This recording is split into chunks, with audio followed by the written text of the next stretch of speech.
श्री गौतम स्मृति 13वां अध्याय। साक्षी के प्रसंग से सत्य असत्य का वर्णन। विवाह के स्थान में साक्षी के द्वारा कौन झूठा है और कौन सच्चा है, राजा इस बात को स्थिर करे।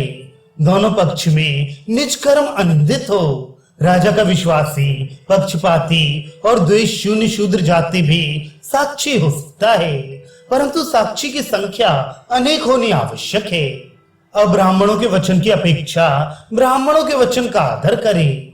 साक्षी यदि साक्ष्य देने के लिए संबद्ध ना हो तो उसे राजा के घर पर जाने की आवश्यकता नहीं है, परंतु ऐसे साक्षी से यदि राजा पूछे तो वह सत्य सत्य कह दे।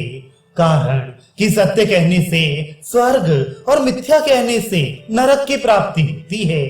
अनिरुद्ध भी साक्ष्य दे सकता है, कारण किसी की पीड़ा से वह रोकने से अथवा प्रमत्त होकर कहने से साक्षी को और सभासद तथा राजा के कर्मचारी इनको दोष है।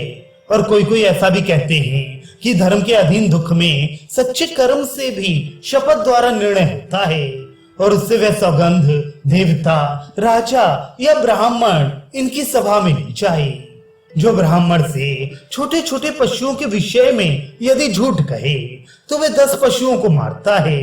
गौ, घोड़ा, पुरुष, भूमि इनके विषय में यदि झूठ कहे तो 10 गुनी क्रम से यह संपूर्ण हत्या करता है। पृथ्वी की चोरी करने वाले को नरक की प्राप्ति होती है। यह जल को चुराने या दूसरे की स्त्री के साथ मैथुन करने में भी नरक मिलता है। मीठा और घी की चोरी करने में पशु की चोरी के समान दोष होता है। जो साक्षी झूठ कहे वे निकालने या दंड देने योग्य है। यदि साक्षी की जीविका उसी के अधीन हो तो इसमें दोष नहीं है, अर्थात झूठ बोलते तो भी पाप का भागी नहीं होता। वस्त्र, स्वर्ण, अन्न और वेद में गौ के समान दोष है।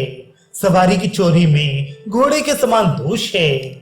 यदि अत्यंत पापी से जीविका हो तो राजा, वकील और शास्त्रों का जानने वाला ब्राह्मण ये झूठ ना बोले, और जो वकील बीच में रहे वे 1 वर्ष तक पृथ्वी के लौटने की बाट देखे।